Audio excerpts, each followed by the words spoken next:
Hello students, welcome to fighter batch rapid revision series. यहाँ पर हम NCERT line to line word to word discuss कर रहे हैं और ये लास्ट मोमेंट चल रहा है आपके रिवीजन का।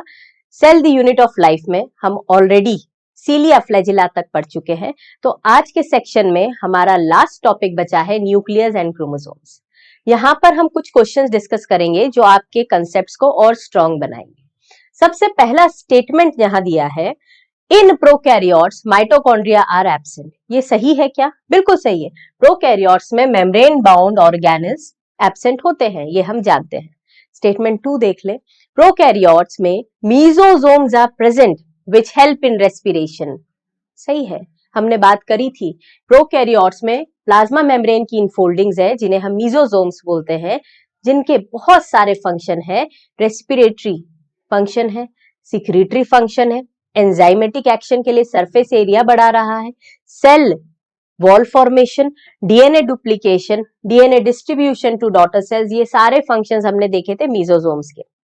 सो मीजोजोम्स बिल्कुल रेस्पिरेशन में मदद करता है। पर क्या ये स्टेटमेंट 2 स्टेटमेंट फर्स्ट को एक्सप्लेन कर रही है? स्टेटमेंट 2 इंडिपेंडेंटली सही है, पर क्या ये स्टेटमेंट 1 को एक्सप्लेन करती है? नहीं, क्योंकि स्टेटमेंट 1 का एक्सप्लेनेशन हम सही कब मानते? अगर दिया होता कि प्रोकैरियोट्स में मेम्ब्रेन बाउंड ऑर्गेनेल्स एब्सेंट है, तो ये बिल्कुल सही एक्सप्लेनेशन होता किसका?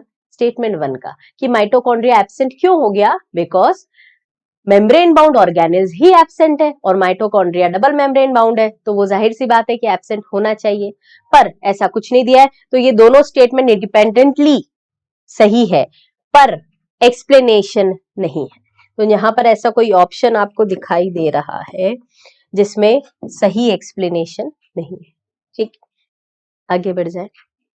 पहला statement, cisternae in Golgi complex have cis and trans face. बिल्कुल सही बात है। हमने जब डिस्कस किया था गोल्गी अपैरेटस, उसमें हमने एक छोटी सी ट्रिक से भी पढ़ा था। ये फेस है सिस कॉन्वेक्स और ये वाला फेस है कॉनकेव एंड ट्रांसफेस, है ना। बहुत सारा अलग भी नाम है, फॉर्मिंग, मैच्योरेशन, ये हमने पहले के लेक्चर्स में डिस्कस किया है। सिस्टर्ने में गोल्गी कॉम्प्लेक्स में सिस ट्रांस दोनों होते हैं, ये बिल्कुल सही है। Statement second, cis phase is also called forming face and trans face is also called maturing face. बिल्कुल सही बात है। हमने याद करा था कि केव में टाइगर और मैच्योर लोग जाते हैं कहां पर? केव में। बच्चे तो डरते हैं, तो मैच्योर पर्संस केव में जा सकते हैं और केव जितनी दूर हो उतना बेटर है। तो इसका मतलब ट्रांस, कॉनकेव, मैच्योर और डिस्टल, ये सभी एक के नाम है। तो cis phase is also called forming phase, बिल्कुल सही है। सिस को हम फॉर्मिंग भी बोलते हैं, ट्रांस को हम मैच्योरिंग फेज भी बोलते हैं। तो ये दोनों स्टेटमेंट इंडिपेंडेंटली बिल्कुल सही। पर एक्सप्लेनेशन की बारी आए तो ये एक्सप्लेन नहीं करता, बिकॉज ये तो स्ट्रक्चर है उसका कि उसमें सिस और ट्रांस दोनों होते हैं। ठीक है, तो दोनों स्टेटमेंट सही है, बट करेक्ट एक्सप्लेनेशन नहीं। ठीक, next, chloroplast and mitochondria are semi autonomous. बिल्कुल सही है। जब मैंने आपको ये दोनों सेल ऑर्गेनिल्स पढ़ाए हैं, वहां पर स्पेसिफिकली बताया है कि इन्हें हम सेमी ऑटोनॉमस क्यों बोलते हैं? बिकॉज इनके पास इनकी खुद की प्रोटीन सिंथेसिस मशीनरी, खुद का जेनेटिक मटेरियल, जिसकी मदद से ये सेल के अंदर डुप्लीकेट हो सकते हैं। तो देखिए, पहली स्टेटमेंट तो सही है। दूसरी statement, chloroplast and mitochondria have their own DNA and protein synthesis, बिल्कुल सही है। इसीलिए हम इसे बोलते हैं semi autonomous. So both the statements are correct and statement 2 is correct explanation. तो आपका आंसर हो जाएगा A. Next, which of the following observation most strongly support the view that mitochondria contain electron transport enzymes? देखो, हमने जब बात की थी ना, माइटोकॉन्ड्रिया में दोनों मेम्ब्रेन्स हैं, दोनों मेम्ब्रेन्स के पास उनके स्पेसिफिक एंजाइम्स हैं। और जब हम रेस्पिरेशन पढ़ेंगे प्लांट फिजियोलॉजी में, तब हम डिस्कस करेंगे कि इलेक्ट्रॉन ट्रांसपोर्ट चेन जो इनर मेम्ब्रेन में हो रही है, वो क्यों हो पा रही है? क्योंकि वहां एंजाइम्स प्रेजेंट है। अब यहाँ उसने बोल दिया क्वेश्चन में कि माइटोकॉन्ड्रिया के पास इलेक्ट्रॉन ट्रांसपोर्ट एंजाइम्स है, इसका आप क्या एविडेंस दोगे? अब सबसे पहला, mitochondria have a highly folded inner wall layer, ये आपको सपोर्ट नहीं कर रहा, ये तो ठीक है, पर आपको वो पूछ रहा है कि इलेक्ट्रॉन ट्रांसपोर्ट चेन चलती है, इसका क्या प्रूफ या एविडेंस बता सकते हो आप? तो ये हमारे क्वेश्चन को सेटिस्फाई नहीं कर रहा। Disruption of mitochondria yields membrane fragments, अच्छा जब आपने माइटोकॉन्ड्रिया की माइटोकॉन्ड्रिया को तोड़ा तो उसमें मेम्ब्रेन के टुकड़े मिले, which are able to synthesise ATP, मतलब वो टुकड़े सिर्फ इस काबिल थे कि वो एटीपी बना पाए, मतलब उसमें कुछ ऐसा चल रहा था जिससे एटीपी प्रोडक्शन हो रहा था, और वो कुछ क्या होता है, इलेक्ट्रॉन ट्रांसपोर्ट चेन या electron transport system, oxidation reduction की मदद से एटीपी बनाना। तो ये सही लग रहा है हमें। देख ले सी और, a contractile protein capable of utilising ATP has been obtain, नहीं बिल्कुल नहीं, कुछ नहीं। Mitochondria in animal embryos have a tendency to concentrate in cells which are to become locomotory. देखो ये स्टेटमेंट माइटोकॉन्ड्रिया से रिलेटेड चाहे सही हो, हमें क्या ढूंढना है, ऐसा स्ट्रॉन्ग सपोर्ट जो हमारी इस स्टेटमेंट को सपोर्ट करे कि इलेक्ट्रॉन ट्रांसपोर्ट एंजाइम सेग्रीगेटेड है किसमें, माइटोकॉन्ड्रिया में। तो वो सिर्फ एक ही स्टेटमेंट आपको दिख रही है कि जब आपने माइटोकॉन्ड्रिया को डिसरप्ट करा तो उसके जो छोटे मेम्ब्रेन के टुकड़े थे वो भी इस लायक थे कि एटीपी बना पाए। ठीक है, नेक्स्ट पर जाए। देखो अभी सीलिया फ्लैजिला हमने डिस्कस किया था, सीलिया और फ्लैजिला में आपको बहुत अच्छे से पैटर्न ऑफ अरेंजमेंट याद करना है, किस तरीके से माइक्रोट्यूब्यूल्स अरेंज्ड हैं। यहां देख लो, पेरिफेरल की बात करें डबलेट्स की, सेंट्रल की बात करें सिंगलेट्स, और रेडियल स्पोक्स बोल रहा है, और सेंट्रल शीथ बोल रहा है। ठीक है, तो अब इसने पूछा सीलिया फ्लैजिला, याद करो डायग्राम, 9 डबलेट्स थे, 9 डबलेट्स थे, और वो कहां थे, पेरीफेरी। अब इन 9 डबलेट से 9 रेडियल स्पोक्स निकल रहे थे, ठीक है, जो सेंट्रल शीथ से उसे कनेक्ट कर रहे थे, और ये डबलेट्स आपस में लिंकर्स या इंटर डबलेट ब्रिजेस से कनेक्टेड थे। फिर सेंट्रल शीथ की बात करें तो एक था सेंट्रल शीथ, सेंट्रल माइक्रोट्यूब्यूल्स कितने थे, 2 थे सेंट्रल माइक्रोट्यूब्यूल्स, पर वो 2 कैसे थे, सिंगलेट। क्लियर है, 2 ट्यूब्यूल्स कैसे थे, सिंगलेट्स। तो यहाँ पर ऐसा कोई ऑप्शन आपको दिख रहा है पेरिफेरल माइक्रोट्यूब्यूल्स में 9+, अरे ये तो अरेंजमेंट है, ये तो ऑप्शन हट गए, ये सही दिख रहा है हमें 9, 2 सेंट्रल में सिंगलेट, रेडियल स्पोक्स 9 से 9 निकल रहे थे, और ये बिल्कुल सही, तो हमारा आंसर होगा सी। ठीक है, नेक्स्ट। अब हमारा टॉपिक स्टार्ट करते हैं, लास्ट टॉपिक न्यूक्लियस। ये न्यूक्लियस के अंदर जो भी कंटेंट है ये डिटेल में, मतलब न्यूक्लिक एसिड डिटेल में हम पढ़ेंगे मॉलिक्यूलर जेनेटिक्स में। न्यूक्लियस की डिस्कवरी एनसीईआरटी ने फर्स्ट पेज पे लिख दिया है, it was discovered by Robert Brown 1831। Nucleus as a cell organelle first discovered by Robert Brown. अब जब भी डिस्कवरी हुई, मतलब माइक्रोस्कोप में देखा गया, उसको स्टेन किया होगा पर्टिकुलर किसी डाई से। न्यूक्लिक एसिड के अंदर जो कंटेंट है क्रोमेटिन, उस क्रोमेटिन को स्टेन करने के लिए कैसी डाई इस्तेमाल की गई, एसिडिक के बेसिक। देखो न्यूक्लिक एसिड है तो एसिड को आप उसके अपोजिट डाई से स्टेन करोगे तभी वो दिखने वाला है, तभी वो पकड़ेगा, कोएगुलेट करेगा। तो यहां पर दिया है बेसिक डाई वॉज गिवन, किस लिए, बेसिक डाई की मदद से न्यूक्लियस को स्टेन किया। न्यूक्लियस को स्टेन करने के बाद आपको एक सब्सटेंस, धागे जैसा इंटर, एक दूसरे में जटिल बोल सकते हो ना, नेटवर्क लाइक स्ट्रक्चर्स दिखे, और उनको आपने क्या बोला, chromatin. This was discovered by Flemming. तो न्यूक्लियस की डिस्कवरी रॉबर्ट ब्राउन, न्यूक्लियस को स्टेन करके बेसिक डाई से क्रोमेटिन देखा किसने? फ्लेमिंग ने। नेक्स्ट, दो चीजों की हमने बात करी थी। जो न्यूक्लियस होता है, न्यूक्लियस रेस्टिंग स्टेज में कुछ और दिखाएगा, डिवाइडिंग स्टेज में कुछ और दिखाएगा। न्यूक्लियस के कंपोनेंट्स की बात करें तो सबसे पहले न्यूक्लियर मेम्ब्रेन, ये न्यूक्लियर मेम्ब्रेन आउटर इनर दोनों होती है। न्यूक्लियर एनवलप बोला जाता है इसको। दो मेम्ब्रेन के बीच में पोर होगा, अंदर जो कंटेंट है वो न्यूक्लियोप्लाज्म, और जो एक डेंस स्ट्रक्चर है जिसके आसपास कोई मेम्ब्रेन नहीं है उसे बोला गया न्यूक्लियोलस। तो ये बहुत सिंपल सा डायग्राम है, पर यहाँ पर क्लैरिटी क्यों नहीं दिख रही है? ये एनसीईआरटी का डायग्राम, पर इसमें आपको वेल लेबलिंग प्रॉपरली नहीं दिख रही, तो वो मैं आपको डायग्राम अभी बना दूंगी। इंटरफेस में न्यूक्लियस की बात करें तो न्यूक्लियस जब इंटरफेस में होगा मतलब नॉन डिवाइडिंग स्टेज है। इंटरफेस क्या है? Non dividing stage. उस समय एक्सटेंडेड न्यूक्लियोप्रोटीन, फैले हुए धागे, फाइबर्स, किसके? क्रोमैटिन के। Nuclear matrix and one of the more spherical bodies called nucleoli. ये देखो, एक या एक से ज्यादा स्फेरिकल बॉडीज, जिसको आपने क्या बोला? न्यूक्लियोलाई। ठीक है, अब आगे बढ़ जाएं। इलेक्ट्रॉन माइक्रोस्कोपी ने बताया कि दो न्यूक्लियर एनवेलप है। तो मैम एक बार बता दीजिए, आप ड्रॉ करके बिल्कुल बता देंगे। न्यूक्लियर एनवेलप दो है, आउटर और इनर। ठीक है, ये आउटर एनवेलप।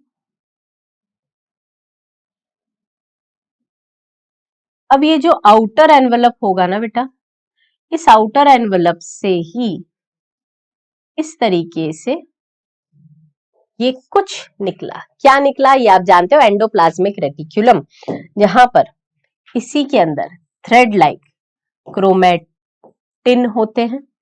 डेंस स्ट्रक्चर की बात करें, जो बिना मेम्ब्रेन का है, एक या एक से ज्यादा हो सकता है, न्यूक्लियोलस।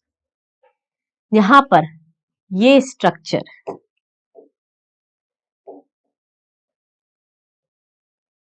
जो दोनों मेम्ब्रेन के फ्यूज होने से, जब ये दो मेम्ब्रेन आउटर और इनर फ्यूज हो जाती है तो जो स्ट्रक्चर बनता है उसे बोला जाता है न्यूक्लियर पोर। ठीक है, दो मेम्ब्रेन के फ्यूज होने से। अब इसके अंदर जो कंटेंट भरा था वो क्या है? न्यूक्लियोप्लाज्म। आउटर मेम्ब्रेन हो गई और ये इनर मेम्ब्रेन हो गया। आउटर और इनर मेम्ब्रेन, यहां पर एक चीज याद रखना, आउटर मेम्ब्रेन की सरफेस पे आपको मिलेंगे राइबोसोम्स, और इसी तरीके से राइबोसोम्स आपको मिलते हैं RER में भी। ये है हमारे राइबोसोम्स। ठीक है, तो ये हो गया स्ट्रक्चर एक वेल डेवलप्ड यूकैरियोटिक सेल के न्यूक्लियस का। यही चीजें आपको एक्सप्लेन भी करी है।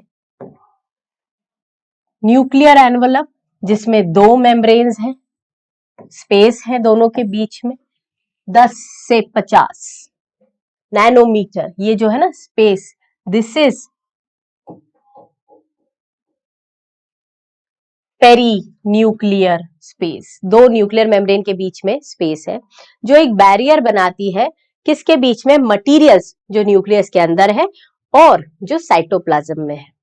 Outer membrane remain continuous with ER हमने बना दिया है, और इसमें राइबोसोम्स भी होते हैं, वो भी ड्रॉ कर दिया है। At the number of places nuclear envelope interrupted by pores. ये पोर्स हैं क्या?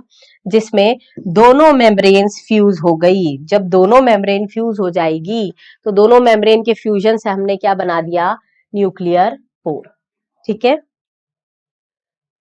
These nuclear pores are the passage। क्या करेगा ये पैसेज है। अरे भैया, न्यूक्लियस है आपका, इस न्यूक्लियस के अंदर रेप्लिकेशन चलता है, ट्रांसक्रिप्शन चलता है, और ट्रांसक्रिप्शन में जो RNA बना है उस RNA को बाहर ले जाना है तो क्या लगेगा, पोर्स लगेगा ना, रास्ता है ना। तो विच मूवमेंट, जो पैसेज है किसके लिए, मूवमेंट ऑफ आरएनए और प्रोटीन मॉलिक्यूल्स, कैसे, दोनों डायरेक्शन।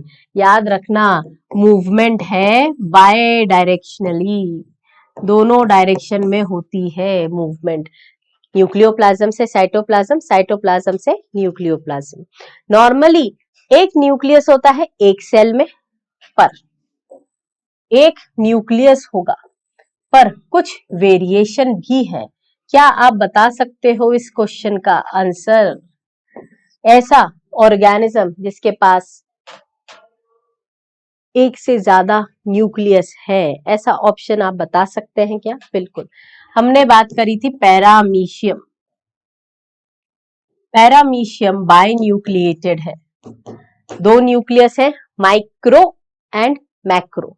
कैसे है? माइक्रो न्यूक्लियस और मैक्रो।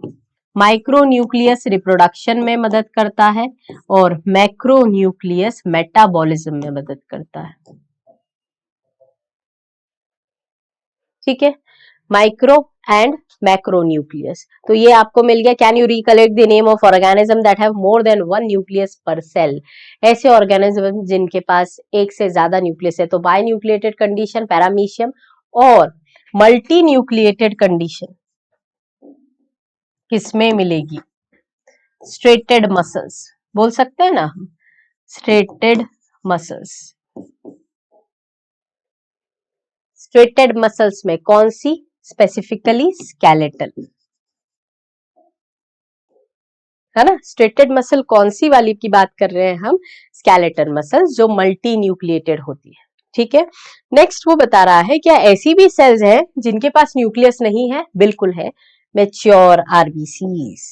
मैच्योर आरबीसीज और सीव सेल्स, ये ऐसी सेल्स है, सीव ट्यूब सेल्स नहीं, ये ऐसी सेल्स है जिनके पास न्यूक्लियस एब्सेंट है। तो क्या हम इनको लिविंग बोल सकते हैं? हाँ, डेड थोड़ी है यार। डेड किसे बोलेंगे आप? डेड उन सेल्स को बोलेंगे जिनके पास प्रोटोप्लाज्म नहीं है, पर न्यूक्लियस के एब्सेंट से आप उसे डेड नहीं बोलते। तो ये सेल्स लिविंग जरूर है, पर they lack nucleus in the mature stages. Nuclear matrix की बात करें तो न्यूक्लियोप्लाज्म कंटेन न्यूक्लियोलस, क्रोमैटिन। देखो, न्यूक्लियोलस हमने बताया था अभी, न्यूक्लियोलाई है क्या? न्यूक्लियोलाई मतलब प्लूरल बात कर रहे हैं ना। स्फेरिकल स्ट्रक्चर्स है जो न्यूक्लियोप्लाज्म में प्रेजेंट है। Content of nucleolus is continuous. क्यों कंटिन्यूअस है? मान लो ये असर्शन रीजन में आ जाए कि content of nucleus is continuous with the nucleoplasm, region बन के आ जाए कि न्यूक्लियोलस लैक मेम्ब्रेन, तो ये सही एक्सप्लेनेशन होगा ना, क्योंकि न्यूक्लियोलस में मेम्ब्रेन नहीं है, तभी तो उसका कंटेंट न्यूक्लियोप्लाज्म में मिक्स्ड हो जाता है, कोई बाउंड्री क्रिएट नहीं है। तो यहां पर दिया है as it is not membrane bound structure. अब फंक्शन क्या है? It is the site of active ribosomal RNA synthesis. RNA बनाने में ये मददगार है। Large and more numerous nucleoli present in the cells actively carrying protein synthesis. जैसे याद करो, हमने आरईआर में पढ़ा था कि ऐसी सेल्स में जहां बहुत तेजी से प्रोटीन सिंथेसिस होगा, वहां पर आरईआर का नंबर क्या होगा? ज्यादा। वैसे ही न्यूक्लियोलाई का नंबर भी ज्यादा होगा, डिपेंड करेगा कि सेल्स किस तरीके से काम कर रही है। अगर प्रोटीन सिंथेसिस की ज्यादा रिक्वायरमेंट है तो राइबोसोमल आरएनए का ज्यादा सिंथेसिस होना है। दैट मींस ज्यादा से ज्यादा न्यूक्लियोलाई का नंबर बढ़ेगा, क्योंकि ये एक से ज्यादा भी हो सकते हैं। You may recall that interphase nucleus has loose and distinct network. Interphase nucleus का loose और distinct network है of nucleoprotein fibers, जिसमें आप क्या करेंगे? क्रोमैटिन की बात करते हैं। अब ये क्रोमैटिन है क्या?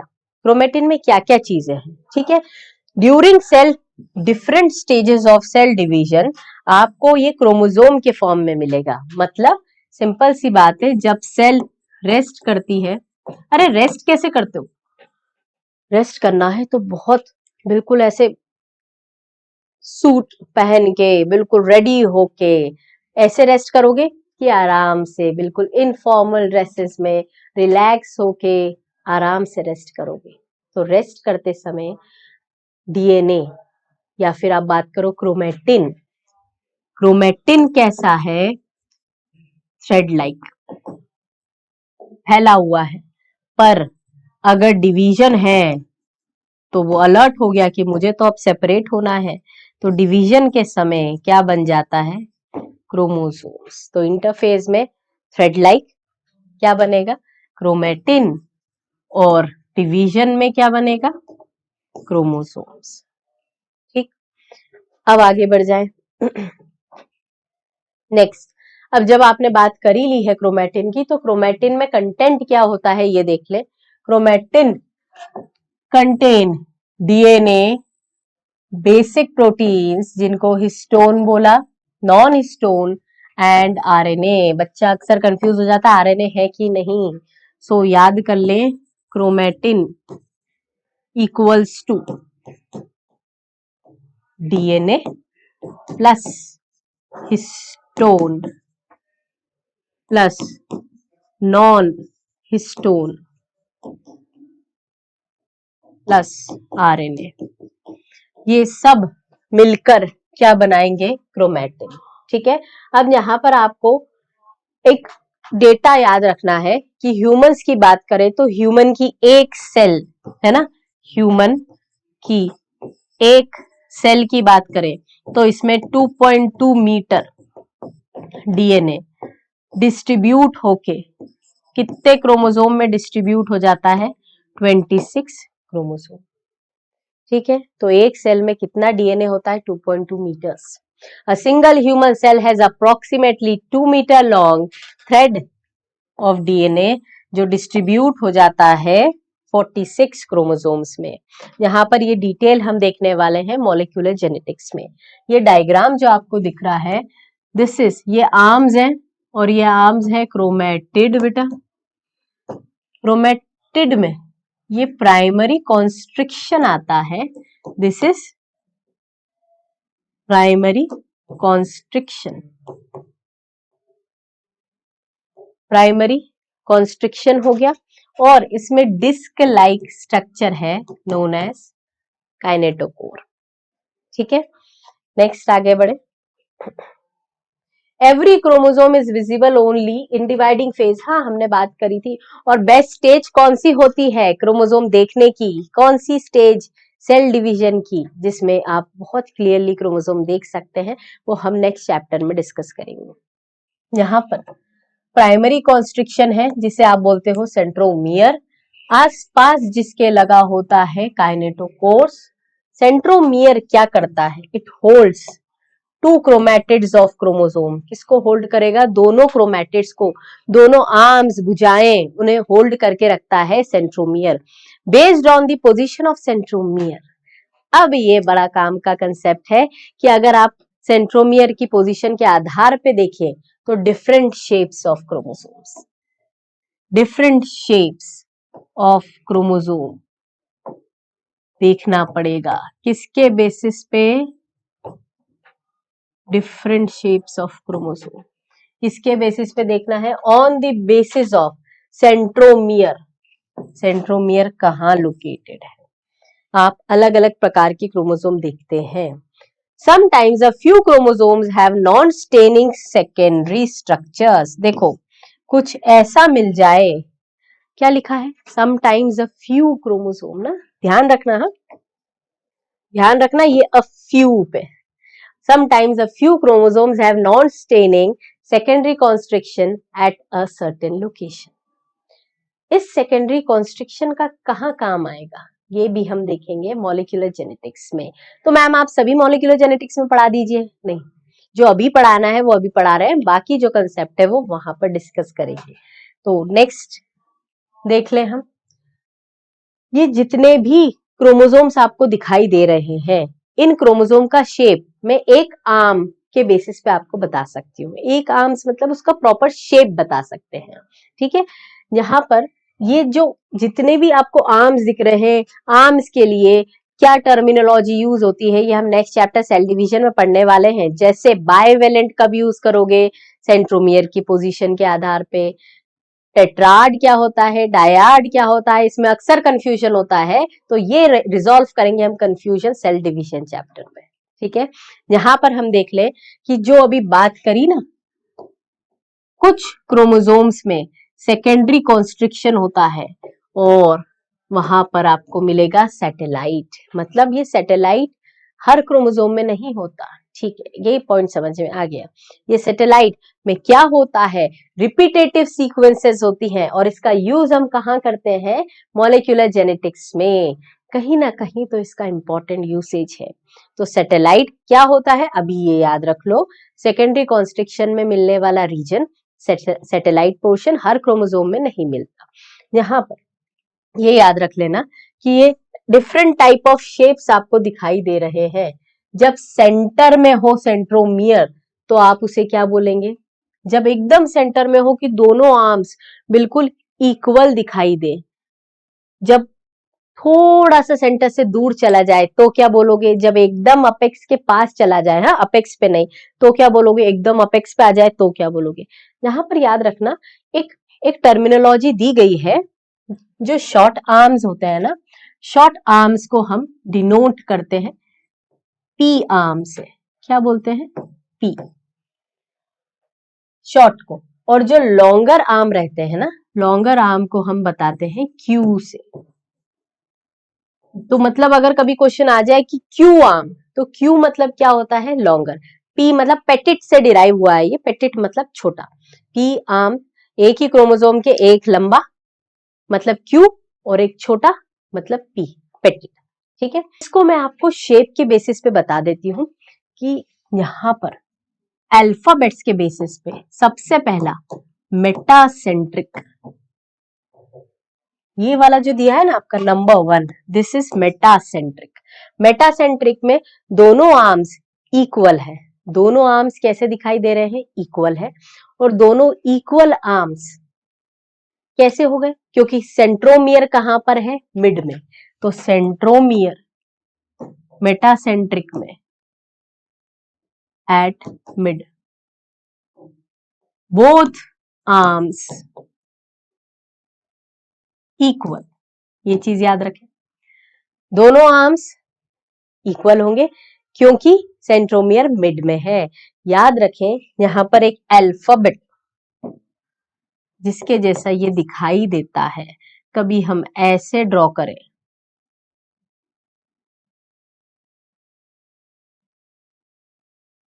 ठीक है, तो ये किस शेप का दिखता है आपको, वी शेप।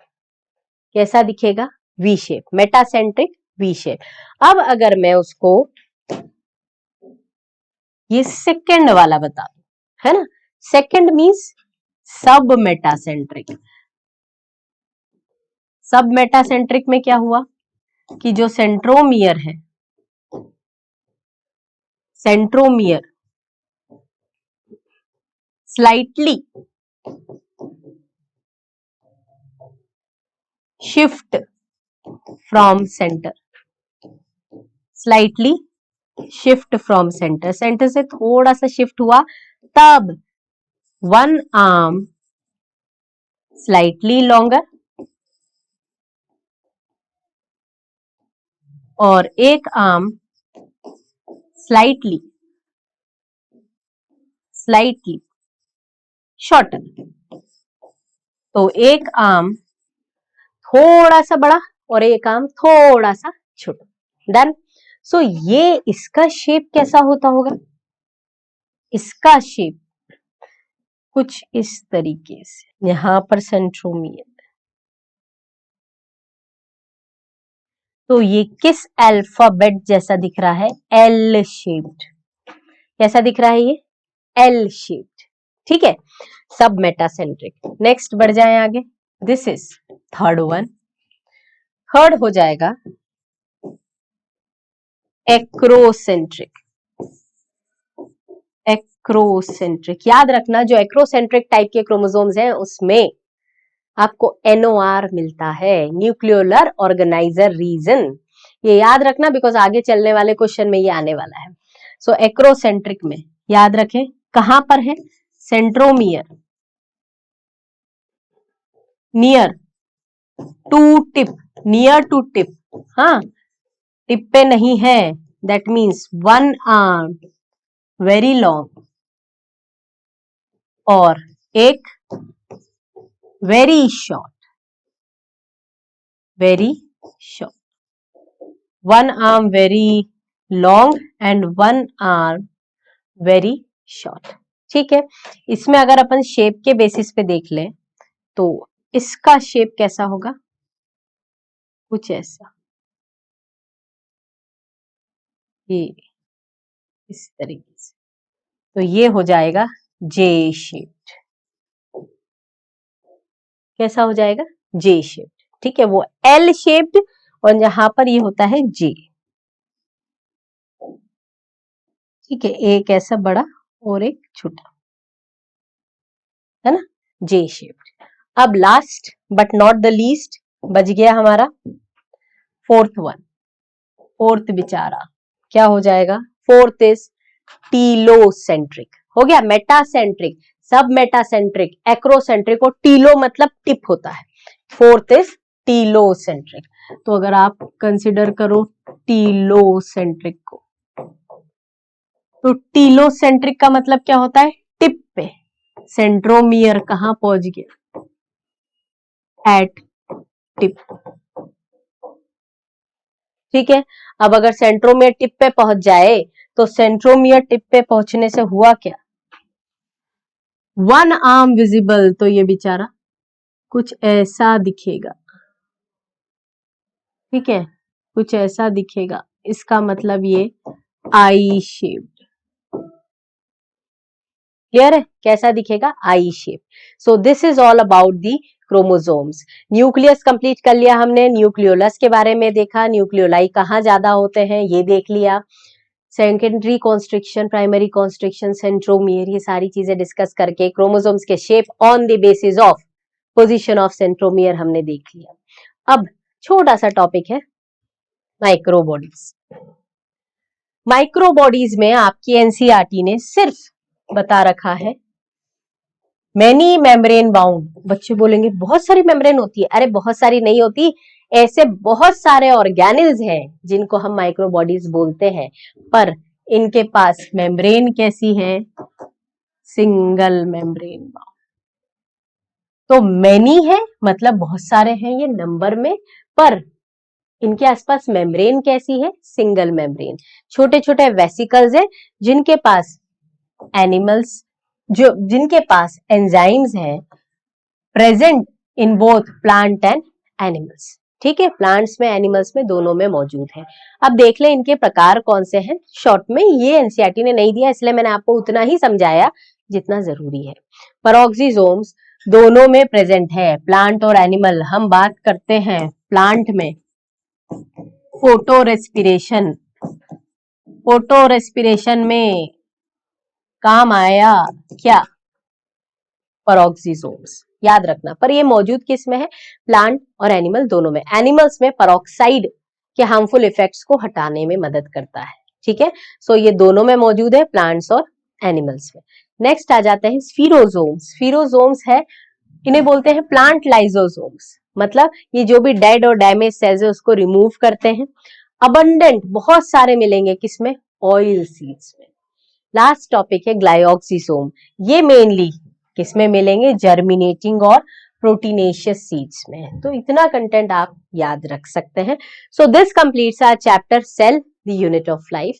थोड़े से क्वेश्चंस हम देख लें, यहाँ पर देखो क्वेश्चंस, नंबर ऑफ क्वेश्चंस करना इसकी कोई लिमिट ही नहीं है, पर अभी जो हमारे पास समय है उसमें हम फोकस कर रहे हैं रैपिड एनसीईआरटी रिवीजन। दूसरा कुछ ऐसे कंसेप्चुअल क्वेश्चन जिसको करके आपका कंसेप्ट बिल्डअप हो सके। Question number 1, how does a cell get rid itself of defective और माल फंक्शनिंग ऑर्गेनल्स। इसका मतलब एक सेल किस तरीके से डिफेक्टिव या माल फंक्शनिंग ऑर्गेनल्स जो ठीक से काम नहीं कर रहे हैं उन्हें हटाती है। A option, they are engulfed by plastid, बिल्कुल नहीं, प्लास्टिड का काम फेगोसाइटोसिस थोड़ी है, तो ए ऑप्शन तो पहले ही गलत हो गया। B, defective parts accumulate until the cell itself dies, नहीं, यहां पर भी टॉक्सिसिटी क्रिएट हो जाएगी, तो ये ऑप्शन भी गलत दिख रहा है। They are exported by exocytosis, देखो डिफेक्टिव जो सेल के पार्ट्स है या डैमेज्ड ऑर्गेनेल्स है, सबसे पहले उन्हें हमें किसी एक जगह पर इकट्ठा करना पड़ता है, और हम पढ़ चुके हैं सेल ऑर्गेनेल्स में सुसाइडल बैग्स किसे बोलते हैं, लाइसोसोम्स। लाइसोसोम का काम ही क्या है, लाइसोसोम काम करते हैं डेड डैमेज डिफेक्टिव पार्ट्स को इकट्ठा करके उसे उसके जो यूजफुल पार्ट्स है उसे मोबिलाइज कर लेते हैं और बाकी सारे पार्ट्स को डिस्ट्रॉय कर देते हैं। तो यहाँ पर आपको ऐसा कोई ऑप्शन दिख रहा है, D, lysosomes assist in the removal of defective organelles by digesting, बिल्कुल सही बात है ना। तो जब भी आपको डैमेज्ड डेड पार्ट से रिलेटेड अगर कोई क्वेश्चन आता है तो सबसे पहले क्या आना चाहिए दिमाग में, lysosomes. Next question, how many features given in the box are not associated with eukaryotic cell, इनमें से कौन से फीचर्स यूकैरियोटिक सेल से एसोसिएटेड नहीं है। डबल एनवलप सिस्टम, ये तो एसोसिएटेड है। गैस वैक्यूज, ये एसोसिएटेड नहीं है क्योंकि ये किसमें मिलता है आपको, प्रो में। Lack of membrane bound organelles, lack of membrane bound organelles मतलब जो मेम्ब्रेन बाउंड ऑर्गेनेल्स है वो एब्सेंट होते हैं, ये भी किसका फीचर है, प्रोकैरियोट का। मीजोसोम्स पढ़ा था हमने, मेम्ब्रेन प्लाज्मा मेम्ब्रेन की इनफोल्डिंग्स होती है मीजोसोम्स, ये भी किसमें मिलेगा, प्लाज्मा मेम्ब्रेन। किसमें इनफोल्ड होती है, प्रोकैरियोट्स में। सेल एनवलप की बात करें तो सेल एनवलप दोनों में ही मिलता है, तो इसका मतलब यूकैरियोट्स में भी मिलेगा cell envelope, cell wall, cell membrane, तो ये यूकैरियोटिक सेल का फीचर है। अब यहाँ पूछा है कौन सा फीचर यूकैरियोटिक सेल का नहीं है, तो ऐसे आपको 3 फीचर्स मिल रहे हैं, तो आपका आंसर हो जाएगा 3। हाउ मेनी पूछा है ना, कितने। नेक्स्ट चले, chromosomes in which centromere is located a little away from the centre, हमने बात करी थी on the basis of position of centromere 4 categories के क्रोमोसोम्स होते हैं। सबसे पहला मेटासेंट्रिक, जिसमें दोनों आर्म्स इक्वल है, क्यों इक्वल है, because centromere is located at the centre. थोड़ा सा शिफ्ट करें अगर सेंटर से स्लाइटली शिफ्ट करेंगे तो एक आर्म स्लाइटली बड़ा हो जाएगा, दूसरा आर्म स्लाइटली छोटा हो जाएगा, और उसे क्या बोला हमने, सब मेटासेंट्रिक। तो यहां पर उसने बोला है अ लिटिल अवे, शब्दों पे ध्यान देंगे, आंसर होगा सब मेटासेंट्रिक। बाकी के दो भी देख ले हम। एक्रोसेंट्रिक, एक्रो में क्या होता है, नियर टू टिप आता है, टिप पे नहीं। सेंट्रोमियर कहाँ है, नियर टू टिप, अगर टिप के करीब पहुंच जाएगा तो एक आर्म बहुत बड़ा हो जाएगा और एक आर्म बहुत छोटा हो जाएगा। टीलो मतलब सेंट्रोमियर कहाँ आ गया, टिप पे, तो सिर्फ कितने आर्म्स दिखेंगे आपको, एक arm, 1 arm visible. Next, single envelope system is found इन, ठीक है देख लेते हैं। एल्गी, एल्गी किसका मेंबर है, प्लांट किंगडम का, तो प्लांट किंगडम में तो आपको डबल मेम्ब्रेन बाउंड ऑर्गेनेल्स भी मिलते हैं, तो ये ऑप्शन में नहीं ठीक बैठ रहा। ब्लू ग्रीन एल्गी, हाँ बिल्कुल सही बात है, ब्लू ग्रीन एल्गी में सिंगल एनवलप सिस्टम है। सिंगल एनवलप सिस्टम का मतलब क्या होता है कि जिसमें सिर्फ सिंगल मेम्ब्रेन आपको दिख रही है और इसके अलावा कोई भी डबल मेम्ब्रेन बाउंड ऑर्गेनेल्स नहीं मिलता है। क्यों, क्योंकि ये जो ब्लू ग्रीन एल्गी है इसी का नाम दूसरा क्या है, साइनोबैक्टीरिया, तो साइनोबैक्टीरिया में आपको डबल मेम्ब्रेन बाउंड ऑर्गेनेल्स नहीं मिलेंगे, प्रोकैरियोटिक सेल है ना।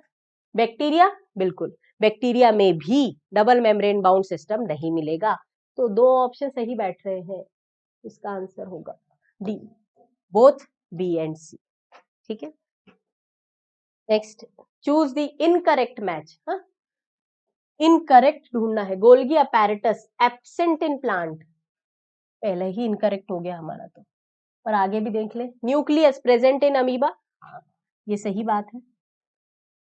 माइटोकॉन्ड्रिया प्रेजेंट इन डब्ल्यूबीसी, होगा, क्योंकि एनर्जी प्रोडक्शन की बात आई तो एनर्जी प्रोड्यूस तो करना पड़ेगी, माइटोकॉन्ड्रिया मिलेगा डब्ल्यूबीसी में। ऑक्सीजोम्स माइटोकॉन्ड्रिया से रिलेटेड है, हाँ ऑक्सीजोम हमने देखा है F0 F1 पार्टिकल, ऑक्सीजोम में ही क्या है एटीपी सिंथेसिस होगा, तो ये भी करेक्ट मैच है। तो सबसे पहला ही ऑप्शन इनकरेक्ट मैच का, Golgi apparatus absent in plants, because Golgi apparatus plants में मिलते हैं, हाँ नाम बदल जाता है, उसे हम बोलते हैं डिक्टियोसोम्स, पर प्रेजेंट तो है। Next, all the types of transport across the plasma membrane do not need energy। अब इनमें से कौन सा ऐसा ट्रांसपोर्ट है जिसमें एनर्जी नहीं लगती? सबसे पहला फैसिलिटेटेड डिफ्यूजन। देखो फैसिलिटेटेड डिफ्यूजन में क्या लगता है? आयंस। अब आयंस लगेंगे पर along the concentration gradient transport हो रहा है, इसका मतलब एनर्जी एक्सपेंडिचर नहीं लगेगा। सिंपल डिफ्यूजन में एनर्जी एक्सपेंडिचर नहीं लगता है। अब एक्टिव ट्रांसपोर्ट में एनर्जी लगेगी। सिंपल डिफ्यूजन का ही एक स्पेशल टाइप है, स्पेशल टाइप ऑफ डिफ्यूजन, इसमें भी एनर्जी नहीं लगती। तो एनर्जी का रिक्वायरमेंट नहीं है किसमें? फैसिलिटेटेड में, सिंपल डिफ्यूजन में और ऑस्मोसिस में। ऐसा कोई ऑप्शन आपको दिख रहा है जिसमें एनर्जी लगेगी, वो क्या है? Active transport. तो ये क्वेश्चन को ओपन कर दे, accept all these types of transport across the plasma membrane do not need energy except, कौन सा ऐसा पार्ट है या कौन सा ऐसा ट्रांसपोर्ट है जिसमें एनर्जी एक्सपेंडिचर नहीं लगता? तो facilitated, simple diffusion, osmosis. Except मतलब अब ऐसा आपको चुनना है जिसमें एनर्जी का एक्सपेंडिचर लगेगा, वो हो जाएगा आपका एक्टिव ट्रांसपोर्ट। ठीक है, तो आंसर हो जाएगा एक्टिव ट्रांसपोर्ट। इनमें से कितनी स्टेटमेंट सही है? पहला अपन देखते हैं, endomembrane system has specialised cell organelle for synthesis of lipids and steroids. बिल्कुल सही बात है। एंडोमेम्ब्रेन सिस्टम में आता है endoplasmic reticulum, Golgi bodies, lysosome, vacuoles. जब एंडोप्लाज्मिक रेटिकुलम की बात आई तो हमने आरईआर और एसईआर देखा। आरईआर का फंक्शन होता है प्रोटीन सिंथेसिस, एसईआर का काम होता है lipid and steroid synthesis, steroid hormones mainly. तो ये स्टेटमेंट सही है। In many fungi Golgi body is ancestral, बिल्कुल सही है। स्कैटर्ड फॉर्म में मिलता है, फंजाई में भी अनसेस्ट्रल फॉर्म में मिलता है, ये स्टेटमेंट सही है। Vacuole is bound by double membrane called tonoplast. Tonoplast सही है, पर वैक्यूल के आसपास डबल मेम्ब्रेन नहीं होती, सिंगल मेम्ब्रेन होती है, तो ये स्टेटमेंट गलत हो गई। Acrosomes of sperms is modified Golgi complex. Modified Golgi complex मतलब कि गोल्गी कॉम्प्लेक्स ने आगे चल के एक्रोसोम में जितने भी आपको मिलेंगे एंजाइम्स, स्पर्म लाइसेंस, उसका फॉर्मेशन किया होगा जो ओवम के पेनिट्रेशन में मदद करते हैं। तो ये स्टेटमेंट भी सही है। आपको इनमें से 3 स्टेटमेंट सही दिख रही है, तो आपका आंसर होगा 3। Choose the correct match. Polymorphic cell organelle. देखो पॉलीमॉर्फिक का मतलब क्या होता है? ऐसा सेल ऑर्गेनेल जो अलग अलग शेप में बदल सकता है, अलग अलग स्ट्रक्चर हो सकते हैं। इसका मतलब ये किसकी तरफ इशारा कर रहा है? लाइसोसोम। तो क्या लाइसोसोम के पास एसिडिक हाइड्रोलिसिस है? हाँ बिल्कुल है। डिफरेंट मैक्रोमोलिक्यूल्स को डाइजेस्ट करता है हाइड्रोलिसिस। ठीक है, चाहे आप लिपिड को डाइजेस्ट करने वाले ले लें लाइपेज, चाहे आप अमाइलेज ले लें, न्यूक्लियस ले लें, ये सभी मौजूद है किसमें? लाइसोसोम्स में। पहले ही करेक्ट दिख रहा है, पर सेकंड भी देख ले। Rough endoplasmic reticulum lipid synthesis नहीं करता, प्रोटीन सिंथेसिस करता है। Middle lamella composed of magnesium pectate only नहीं, कैल्शियम पैक्टेट भी होता है। Glyoxysomes called suicidal bags of plant, बिल्कुल नहीं। सुसाइडल बैग्स ऑफ प्लांट बोला जाता है स्फीरोसोम्स को, स्फीरोसोम्स को। तो ये स्टेटमेंट भी गलत हो गई। आपका आंसर होगा A. Next, telomere, telomere seals the end. Seal मतलब क्या होता है? एक प्रोटेक्शन दे रहा है। टीलोमियर्स मतलब क्रोमोसोम्स के जो सिरे हैं इसको सील करता है। कौन? टीलोमियर। टीलोमियर मतलब क्या है? टिप। इस पे रिपीटेटिव सीक्वेंसेस मिलेंगी जो जनरली ग्वानिन रिच होती है। कैसी है? Guanine rich sequences.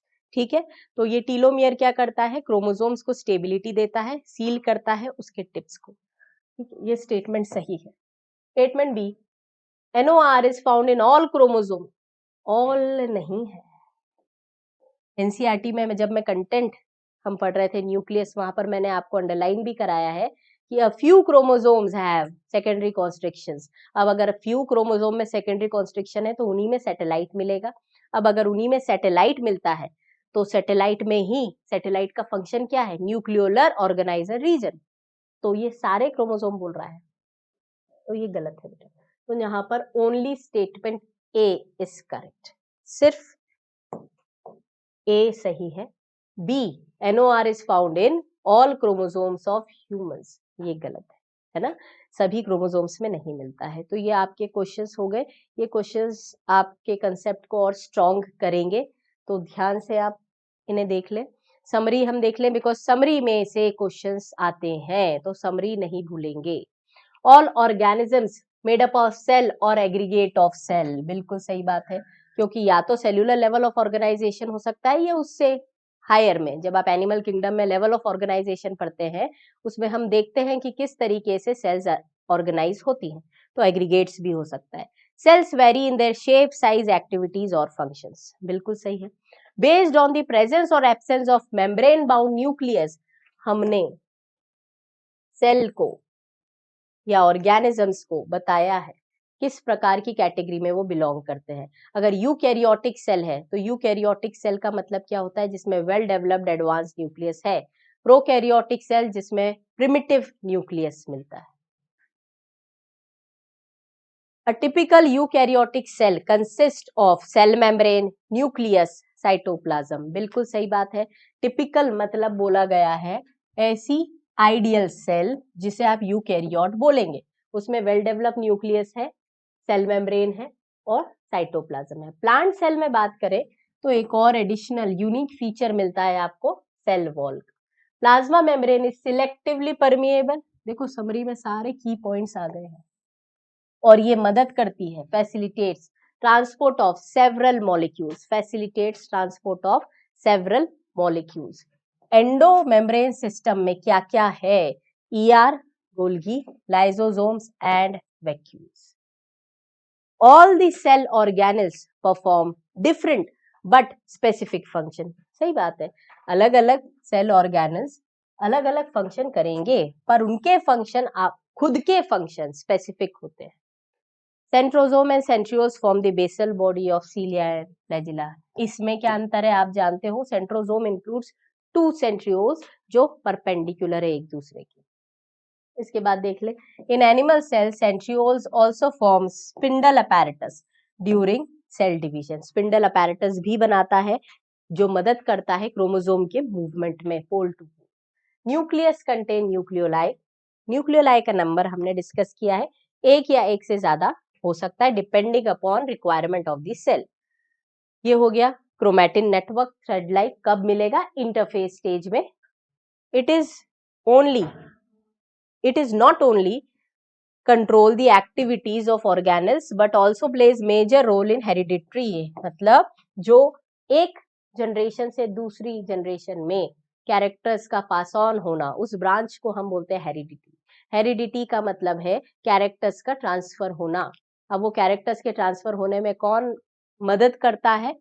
आपका डीएनए। डीएनए किसमें है? क्रोमैटिन में। एंडोप्लाज्मिक रेटिकुलम कंटेन्स ट्यूब्यूल और सिस्टर्नी, हम देख चुके हैं। There are of 2 types, rough and smooth, जिसमें ER क्या करता है? Transport of substances, synthesis of proteins, lipoproteins and glycogen. तो याद रखना है ना, क्योंकि ये जो फंक्शन है ER helps in transport of substance, synthesis of protein, lipoproteins, glycogen, ये वाला आपको मेन कंटेंट में नहीं मिलेगा। तो ये भी फंक्शन है किसके? एंडोप्लाज्मिक रेटिकुलम के। Golgi bodies composed of flattened sac, पढ़ा है हमने। Secretions of cells are packed in them, packaging का काम है, ट्रांसपोर्ट करता है इंट्रासेलुलर एक्स्ट्रा सेलुलर टारगेट तक। Lysosomes are single membrane system, जी हाँ, containing enzymes for digestion of all types of, देखो मैक्रो मॉलिक्यूल्स अपन ने अभी बात करी थी ना कि से ऐसा ऑर्गेनिल जो अलग अलग शेप पॉलीमॉर्फिज्म दिखा सकता है और जिसके पास हाइड्रोलेसेस है, वो कौन सा था? लाइसोसोम्स वाला। Ribosomes are involved in protein synthesis, ये फ्री भी हो सकते हैं साइटोप्लाज्म में या एसोसिएटेड भी हो सकते हैं, किससे? ईआर से, आउटर न्यूक्लियर मेम्ब्रेन से भी। माइटोकॉन्ड्रिया मदद करता है oxidative phosphorylation and generation of adenosine triphosphate, मतलब एटीपी का formation. They are bound by double membrane. The outer membrane is smooth and inner one folds into several crystals. Plastid की अगर बात करें हम, तो प्लास्टिड और माइटोकॉन्ड्रिया में डिफरेंस हमने देखा था। माइटोकॉन्ड्रिया की बाहर वाली मेम्ब्रेन स्मूथ है, अंदर में इनफोल्डिंग्स है, पर प्लास्टिड की दोनों ही मेम्ब्रेन स्मूथ है।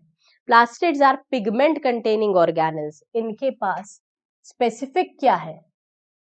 पिगमेंट, और इसके बेसिस पे हमने प्लास्टिड को सेपरेट किया था, डिफरेंशिएट किया था। प्लांट्स में chloroplast are responsible for trapping of light energy, essential for photosynthesis. Grana की बात करें तो ग्रेना क्या है? Site of light reaction. Grana हमने बात किए थे ना, याद कर लो, ये इस तरीके से बनाया था ग्रेना, जहां पर लाइट रिएक्शन होता है और स्ट्रोमा में होगा dark reaction. Green coloured plastid are chloroplast, जिसमें क्लोरोफिल मिलता है, whereas other coloured plastid are chromoplast, fruits vegetables को कलर देंगे। याद रखना कैरोटीन एंड ज़ैंथोफिल, ये सारे फैट सॉल्यूबल है, एकमात्र वाटर सॉल्यूबल आपको बताया था मैंने anthocyan. Nucleus is enclosed by double membrane structure, जिसमें न्यूक्लियर पोर है। बताओ न्यूक्लियर पोर कैसे बनते हैं? दोनों न्यूक्लियर मेम्ब्रेन के फ्यूजन से। Inner membrane encloses nucleoplasm, chromatin material, और सेल का स्ट्रक्चरल और फंक्शनल यूनिट ऑफ लाइफ कहना, ये सिद्ध हो गया कि इतने सारे फंक्शन अगर सेल कर रही है, so it is the structural and functional unit of life.